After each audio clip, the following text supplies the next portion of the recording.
Hello and warm welcome. स्वागत है आप सभी का। मैं उमाकांत आनंद एक बार फिर आप सभी के लिए एक नई क्लास के साथ। आज की जो हमारी क्लास है इसके अंदर हम लोग पार्टनरशिप का एक नया चैप्टर स्टार्ट करेंगे जो कि पार्टनरशिप का एडमिशन है, यानी एडमिशन ऑफ न्यू पार्टनर।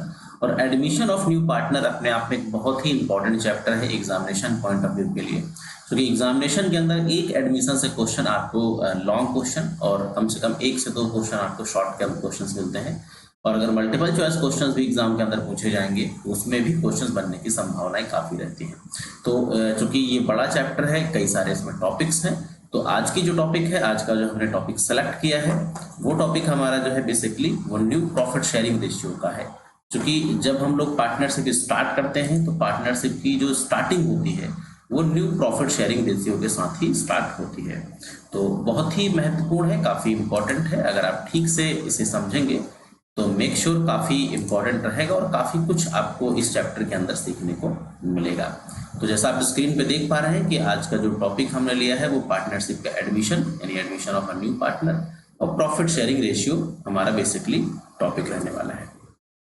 देखिए, अब प्रॉफिट शेयरिंग रेशियो जो है आपका, चूंकि प्रॉफिट शेयरिंग रेशियो हमने बताया जैसा कि इंपॉर्टेंट है, इसलिए इंपॉर्टेंट है क्योंकि एक तो शॉर्ट क्वेश्चन जो बनते हैं वहां पे प्रॉफिट शेयरिंग रेशियो के सवाल पूछे जाते हैं डायरेक्टली, और जो लॉन्ग क्वेश्चन हम लोग कंप्लीट क्वेश्चंस करते हैं उसके अंदर भी प्रॉफिट शेयरिंग रेशियो के सवाल डायरेक्टली पूछे जाते हैं। तो इस लिहाज से इस कंसेप्ट को ठीक से समझना काफी इंपॉर्टेंट है।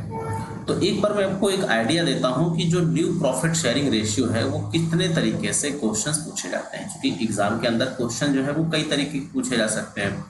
तो जो न्यू प्रॉफिट शेयरिंग रेशियो है आपका, न्यू प्रॉफिट शेयरिंग रेशियो के जो सवाल हैं आपसे वो 3 तरीके के एग्जाम के अंदर बन सकते हैं। यानी सवाल पूछने के कई कैटेगरीज हो सकती हैं, लेकिन हमने सुविधा को ध्यान में रखते हुए उन सारी कैटेगरीज को हमने 3 कैटेगरी के अंदर क्या किया है, डिवाइड कर दिया है। यानी न्यू प्रॉफिट शेयरिंग रेशियो के जो सवाल होते हैं, जितने भी क्वेश्चंस होते हैं, उन सारे क्वेश्चंस को हमने 3 कैटेगरी के अंदर डिवाइड कर दिया है। और तीनों कैटेगरीज को हमने जो नाम दिया है वो सिंपल समझने के लिए हमने एक को नाम दिया है टाइप 1, दूसरे वाले को हमने नाम दिया है टाइप 2, और तीसरे वाले को हमने नाम दिया है टाइप 3। अब आप ये सोच रहे होंगे कि यार हम जब किताब खोलते हैं तो हमको तो उसमें टाइप 1, टाइप 2, टाइप 3 नहीं दिया होता है। तो मैंने भी आपसे बताया कि नाम इस तरीके के क्वेश्चन में नहीं दिए होते हैं, मतलब जो ओवरऑल क्वेश्चंस हैं, जो सारे क्वेश्चन हैं, वो इन्हीं 3 तरीके के जो मेथड्स हैं इन्हीं से वो लगाए जा सकते हैं। तो मैं आपको बताता हूं कि आप कैसे पहचानोगे कौन सा टाइप 1 है, कौन सा टाइप 2 है, कौन सा टाइप 3 है, और कौन से हिसाब से उसे सॉल्व करना है। तो मैं आपको बेसिक आइडिया देता हूं। देखिए, जो टाइप 1 का सवाल होगा उसके अंदर क्या होगा, सिंपल सा ओल्ड पार्टनर जो होंगे उनका रेशियो दिया होगा। जैसे मान लीजिए ए और बी पुराने पार्टनर है जिनका रेशियो दे रखा है मान लो 4:3, और जो न्यू पार्टनर होगा यानी कि सी का जो रेशियो दिया होगा वो कुछ भी दिया होगा, 1/3 हो सकता है, 1/4 हो सकता है, 1/5। इसके अलावा कुछ नहीं दिया होगा। आपसे सिंपल कहा जाएगा कि ए और बी पार्टनर है किसी फर्म के अंदर, सी ने एडमिशन लिया हुआ, सी मतलब एक न्यू पार्टनर है जिसको 1/3 शेयर मिलेगा पार्टनरशिप में। कैलकुलेट करिए न्यू प्रॉफिट शेयरिंग रेशियो। तो अगर सिंपल सा सवाल इस तरीके का है तो वो टाइप 1 मेथड जो भी हम आपको सॉल्व करके दिखाएंगे वो उस तरीके से लगाया जाएगा। इसी का जो टाइप 2 मेथड होता है उसके अंदर आपको सवाल के अंदर क्या होगा, 2 पार्टनर ए और बी, सिंपल इनका एक रेशियो दिया होगा, मान लो 3:2 मान लेते हैं। सी जो होगा, सी का एक रेशियो दिया होगा और उसमें सी का रेशियो मान लो दिया 1/4। फिर आगे उसमें लिखा होगा कि ही एक्वायर, यानी उसके अंदर ये शब्द आपको मिलेंगे। उसमें कहीं ना कहीं एक्वायर लिखा होगा, टेक लिखा होगा या गेट लिखा होगा। अगर इस तरीके की टर्मिनोलॉजी का इस्तेमाल किया गया है क्वेश्चन में, इसका मतलब है उस क्वेश्चन को हम टाइप 2 वाले मेथड से सॉल्व करेंगे। कैसे सॉल्व करते हैं उस पर भी बात हम लोग आगे करने वाले हैं। तीनों टाइप के सवाल हम यहाँ पे डिस्कस कर लेंगे। जो टाइप 3 है इसके अंदर क्या होगा, इसमें भी 3 शब्दों का इस्तेमाल होगा। एक तो आपको सरेंडर मिल सकता है, एक सेक्रीफाइस आपको मिल सकता है क्वेश्चन के अंदर, और एक आपको इसके अंदर गिव शब्द मिल सकता है। तो अगर किसी क्वेश्चन में न्यू प्रॉफिट शेयरिंग रेशियो निकालना है, उसमें सरेंडर, सेक्रीफाइस, गिव इस तरीके के टर्म्स का इस्तेमाल किया गया है, इसका मतलब वो टाइप 3 वाले मेथड से क्वेश्चन सॉल्व किया जाएगा। यहां तक मेरे ख्याल से बात आपको समझ में आई होगी। अब हम क्वेश्चंस को एक एक करके तीनों के क्वेश्चंस को सॉल्व करेंगे और सॉल्व करने के साथ साथ आप ये समझ पाएंगे कि हम किस तरीके से क्वेश्चन को बनाते हैं, किस तरीके से क्वेश्चन को सॉल्व करते हैं। चलिए, तो अब हम शुरुआत करते हैं पहले क्वेश्चन से। आपकी स्क्रीन पे आपको क्वेश्चन दिख रहा है। क्वेश्चन में देखिए कहा गया है कि एम और एन पार्टनर हैं जिनका प्रॉफिट शेयरिंग रेशियो दिया है 4:3 का, यानी एम और एन क्या है, पार्टनर हैं जिनका जो प्रॉफिट शेयरिंग रेशियो है वो दे रखा है 4:3 का। क्वेश्चन की बात मैं कर रहा हूँ। फिर कहा गया इसमें इन्होंने आर को एडमिट किया है और आर को 1/2 शेयर मिलेगा प्रॉफिट लॉस के अंदर। Calculate the new profit sharing ratio. आपको पहचानना है कि कौन सा टाइप का सवाल है। तो आपने पढ़ा था टाइप 1 में कि पुराने पार्टनर का रेशियो होता है और न्यू पार्टनर का शेयर होता है, सिंपल, बाकी और कोई इन्फॉर्मेशन नहीं होती है, और न्यू प्रॉफिट शेयरिंग निकालने की बात करी जाती है। यानी आपको ये बात सीधे सीधे पकड़ में आ गई कि न्यू प्रॉफिट शेयरिंग रेशियो यहाँ टाइप 1 मेथड से कैलकुलेट करना है। इतनी बात क्लियर है? जी सर। अब देखिए, जब हम टाइप 1 की बात करते हैं तो सबसे पहले हमें अज्यूम करना होता है कि हमारा जो प्रॉफिट है वो कितना है, 4 ₹1। ध्यान से समझिएगा इस बात को।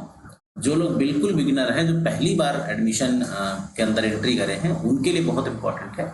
और मैं हमेशा के तरीके से आपसे एक बार फिर ये कहूँगा, हमारी जो क्लासेस होती हैं उनका पर्पस सिर्फ और सिर्फ व्यूज और सब्सक्राइबर बढ़ाना बिल्कुल नहीं है। हम कोशिश करते हैं क्लास हमारी कंप्लीट हो, भले वो क्लास की जो लेंथ है वो थोड़ी सी बड़ी हो जाए। तो अगर क्लास की लेंथ बड़ी हो जाए तो उस बात को लेकर आप घबराइए नहीं। लेंथ जरूर बड़ी हो सकती है लेकिन कंसेप्चुअल क्लास होगी, आपके लिए हेल्पफुल क्लास होगी। तो हमने अज्यूम किया कि प्रॉफिट कितना है हमारा 1। अब 1 में से हमें आर को, यानी आर कौन है, आर हमारा न्यू पार्टनर है, आर को हमें 1/2 तो देना ही देना है, क्योंकि हमने आर से तो प्रॉमिस कर लिया कि भाई आपको 1/2 देंगे। तो आर को 1/2 देने के बाद जो हमारा रिमेनिंग हिस्सा बचेगा, यानी कि हम 1 में से अगर 1/2 माइनस कर दें तो हमारे पास जो रिमेनिंग बचेगा वो स्टिल 1/2 ही हमारा रिमेनिंग बच जाएगा। यहां तक बातें आपको कंफर्म है? अब इस रिमेनिंग वाले हिस्से को बांटना है, किसको बांटना है, ये बांटना है एम को और एन को। यानी जो रिमेनिंग बचा हुआ है प्रॉफिट का हिस्सा, वो प्रॉफिट एम और एन बांटेंगे। और किस रेशियो बांटेंगे, वो अपने रेशियो बांटेंगे। उनका रेशियो क्या था, 4:3 का, यानी एम का और एन का जो रेशियो था 4:3 का था। तो अब देखिए एम को इसमें कितना मिलेगा और एन को कितना मिलेगा, ये बात अभी आपको यहाँ से स्पष्ट हो जाएगी। देखिए एम को 1/2 प्रॉफिट बचा हमारे पास, एम का जो शेयर है आपका वो है 4/7। इसी तरीके से एन का जो शेयर है इसी 1/2 में, उसको कितना मिलेगा, 3/7। अब ये 4/7 कहाँ से आ गया, इनका रेशियो क्या था, एम और एन का रेशियो यहाँ पर अगर आप देखें 4 और 3 था। तो 4 और 3 का मतलब 4/7 और 3/7, यहाँ मल्टीप्लाई कर लेंगे तो ये 4/14 हो जाएगा, ये हो जाएगा आपका 3/14 हो जाएगा। यानी अब जब सी को, आर को हमने एडमिट कर लिया, उसके बाद एम को जो मिलेगा वो 414, एन को मिलेगा 314। अब हमें निकालना है कि इन तीनों का जो न्यू प्रॉफिट शेयरिंग रेशियो होगा वो क्या होगा। तो न्यू प्रॉफिट शेयरिंग रेशियो निकालना तीनों का, तो एक जगह एम लिखिए, एक जगह एन लिखिए और एक जगह आर लिखिए, और इनके शेयर यहाँ पे लिख देते हैं। तो एम का जो शेयर है 4/14 रिमेनिंग वाला, और इसका कितना है 314, और पहले वाले का कितना था, आर वाले का मतलब नए वाले का 1/2। अब नीचे नंबर आपको क्या करने हैं, बराबर करने हैं। तो नीचे बराबर करने के लिए आप यहाँ 7 से मल्टीप्लाई कर दीजिए, तो यहाँ हो जाएगा 7, ये हो जाएगा 14, ये वैल्यू आपकी खत्म हो गई। नीचे आपका क्या है, नीचे के नंबर इक्वल हो गए। तो जो नया रेशियो आपका निकल के आया वो क्या निकल के आ गया, वो रेशियो आपका निकल के आ गया 4:3:7। इस तरीके से पहले वाले क्वेश्चन को हम इस तरीके से सॉल्व करते हैं। अगर कोई कंफ्यूजन, कोई समस्या हो यहाँ तक तो आप फटाफट उस चीज को बता सकते हैं। मैं एक बार वापस से इस सवाल को समझाने की कोशिश करता हूँ। देखिए, जब हम लोगों ने सवाल को पढ़ा तो ये बात हमें समझ आ गई कि एम एन पार्टनर है जिनका रेशियो 4:3 का दिया हुआ है। इन्होंने आर को एडमिट किया है 1/2 शेयर के लिए, और इनका न्यू प्रॉफिट शेयरिंग निकालना था। इतनी इंफॉर्मेशन से हमें ये क्लियर हो गया कि भाई ये टाइप 1 का सवाल है। और टाइप 1 का सवाल है तो टाइप 1 में हम सबसे पहले क्या करते हैं, हमेशा की तरीके से टाइप 1 में हमें अज्यूम करना होता है प्रॉफिट कितना, ₹1, जिसमें से हम न्यू पार्टनर को यानी आर को कितना देंगे, 1/2। अगर आर को 1/2 दे दें तो रिमेनिंग क्या बचेगा, 1 में से अगर 1/2 माइनस करेंगे तो जाहिर है 1/2 ही बचेगा रिमेनिंग। और ये रिमेनिंग कौन बांटेंगे, m और n किस रेशियो में बांटेंगे, अपने रेशियो में बांटेंगे, मतलब उनका रेशियो क्या है 4 और 3 का। अब देखो 1 को कितना मिलेगा, एक मिनट थोड़ा सा कोई डिस्टर्बेंस है।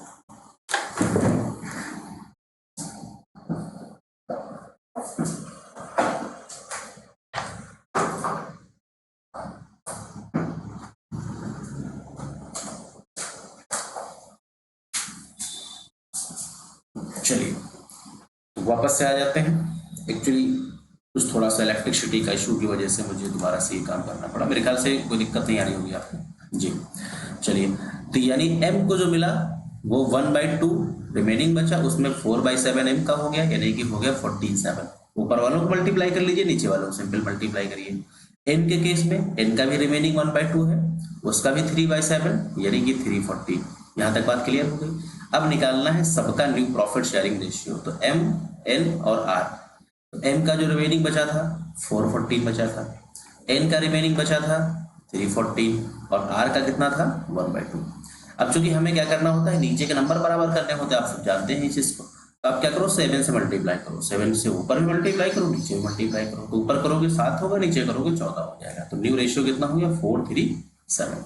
तो ये जाके आपका क्वेश्चन सॉल्व हो गया। बताइए यहाँ तक कोई समस्या है किसी को?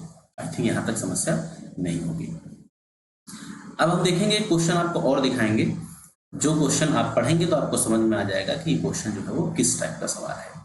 देखिए इस क्वेश्चन की हम बात करें तो इस क्वेश्चन में कहा गया है कि जो पार्टनर है आपके वो S और T, ये पार्टनर है जिनका प्रॉफिट शेयरिंग रेशियो 7:3 का दिया है। इन्होंने D को एडमिट किया है 1/6 शेयर के लिए प्रॉफिट एंड लॉस के अंदर। New profit sharing ratio S और T का जो भी होगा वो कैसा होगा, इक्वल होगा। New profit sharing ratio calculate कीजिए। देखिए अब चूंकि इस सवाल को अगर आप देखें तो अगेन ये टाइप 1 का ही सवाल है, चूंकि इसमें 7:3 दिया हुआ है पुराना रेशियो और नए पार्टनर का रेशियो दिया है। बस इतनी बात इन्होंने बोल दी है कि जो नए पार्टनर के आने के बाद भी पुराने जो पार्टनर है ST, उनका रेशियो इक्वल बना रहेगा, वो चेंज नहीं होगा। तो फिलहाल ये टाइप 1 का ही सवाल है, मेथोलॉजी टाइप 1 वाली ही इसमें अप्लाई होगी। चलिए फटाफट से कर लेते हैं इसको। तो टाइप 1 में हम शुरुआत करते समय क्या करते हैं, सबसे पहले अज्यूम करते हैं प्रॉफिट। तो हमने प्रॉफिट अज्यूम किया कितना, ₹1 और 1 में हम न्यू पार्टनर को देंगे। तो न्यू पार्टनर को हम कितना देने वाले हैं, T को हम देने वाले हैं 1/6। 1/6 देने के बाद हम देखेंगे कि जो रिमेनिंग होगा आपका D का, रिमेनिंग ऑफ D वो कितना होगा, तो 1 - 1/6 यानी कि 5/6। ये क्या बचा, ये आपका रिमेनिंग बचा। अब इसी रिमेनिंग को डिस्ट्रीब्यूट करेंगे कौन, S और T। वैसे तो S और T डिस्ट्रीब्यूट करते 7:3 में अगर कोई इंफॉर्मेशन ना दी होती, लेकिन अब कहा गया है कि S और T का जो रेशियो होगा वो इक्वल होगा। इसका मतलब ये है कि S और T जो डिस्ट्रीब्यूट करेंगे प्रॉफिट, ये 1:1 के रेशियो में डिस्ट्रीब्यूट करेंगे, यानी इक्वल डिस्ट्रीब्यूट करेंगे। यानी कि जो 5/C आपका रिमेनिंग बचा है ये S और T में तो डिस्ट्रीब्यूट होगा, लेकिन रेशियो जो इनका होगा वो 1:1 रहेगा, यानी इक्वल रहेगा। अब बांट लेते हैं फटाफट से। तो S को कितना मिलेगा, 5/6 का 1/2, 1/2 का मतलब इक्वल। और T को कितना मिलेगा, 5/6 का 1/2। इक्वल का मतलब बोला गया ना, तो बराबरी तो होता है इक्वल का मतलब। तो ये हो गया 5/12, ये भी हो गया 5/12। यानी अब जो S को मिलेगा वो 5/12 मिलेगा, T को भी 5/12 मिलेगा। अब हमें हमसे पूछा जाए कि इनका रेशियो क्या होगा, तो अब हम क्या करेंगे, S, T और D इनका रेशियो निकालेंगे। तो S का अब है 5/12, T का भी है 5/12, D का है आपका 1/, कितना था एक बार चेक कर लीजिए, 1/6 था, ये 1/6 हो गया। अगेन नीचे के नंबर बराबर करेंगे, 2 से मल्टीप्लाई कर देंगे, तो यहाँ पे 2 हो जाएगा, यहाँ पे 12 हो जाएगा। तो अगर आप देखें तो न्यू रेशियो क्या हो गया आपका, 5, 5, ये आपका क्या हो गया, न्यू प्रॉफिट शेयरिंग रेशियो। वापस से इस सवाल को समझने की कोशिश करेंगे। देखिए तो सबसे पहले क्वेश्चन में कहा गया था कि एसटी पार्टनर हैं जिनका प्रॉफिट शेयरिंग रेशियो दिया हुआ है 7:3 का। डी को इन्होंने एडमिट किया है 1/6 शेयर के लिए प्रॉफिट के अंदर। New profit sharing ratio S और टी का जो होगा वो कैसा होगा, इक्वल होगा, ऐसा बोला गया था। न्यू प्रॉफिट शेयरिंग रेशियो आपको बताना है। तो यहाँ पर देखिए हमने समझा कि ये टाइप 1 का सवाल है। हमने प्रॉफिट अज्यूम किया कितना 1, जिसमें डी को कितना मिल गया 1/6, क्योंकि उसको हमने 1/6 बोल दिया है। 1/6 देने के बाद रिमेनिंग कितना बचा 5/6। अब ये 5/6 कहा गया है कि एस टी इक्वल बांटेंगे, यानी इस 5/6 को एस और टी कैसे बांटेंगे, इक्वल। इक्वल का मतलब 1:1। तो 5/6 का इक्वल करेंगे तो ये हो जाएगा 5/12, आधा मतलब करेंगे, और 5/6 का अगेन टी के लिए इक्वल आधा करेंगे तो ये भी हो जाएगा 5/12। अब हम तीनों की रेशियो निकालेंगे तो एस टी डी इनका रेशियो नया क्या होगा, तो एस को अभी मिल रहा है 5/12, इसको भी 5/12, इसको मिल रहा है 1/6। इक्वल करने के लिए 2 से मल्टीप्लाई कर दीजिए तो हो जाएगा 2/12। 12 कॉमन हो गया इसमें, इसलिए 5, 5 और 2 ये इनका क्या हो गया रेशियो हो गया, यही इसका आंसर हो गया। तो ये जो टाइप 1 के सवाल हैं आज की इस क्लास के अंदर हम लोगों ने टाइप 1 डिस्कस किया। इसका जो सेकंड लेक्चर होगा न्यू प्रॉफिट शेयरिंग रेशियो का पार्ट 2, उसके अंदर हम डिस्कस करेंगे इसका टाइप 2 मेथड और टाइप 3 मेथड। तो आई थिंक जो क्लास होगी आपके लिए वो कुछ हद तक हेल्पफुल रही होगी। अगर क्लास आपके लिए हेल्पफुल है तो आप चैनल को सब्सक्राइब कर सकते हैं, और जो भी आपके क्वेरीज हैं, जो भी आपके क्वेश्चंस हैं वो आप कमेंट सेक्शन के अंदर डाल सकते हैं। मेक श्योर आपके लिए हम लगातार कोशिश करेंगे कि बेहतर से बेहतर जो वीडियोज़ हैं, बेहतर से बेहतर जो कंटेंट है आपको प्रोवाइड किया जाए। So thanks for watching this video, have a nice day.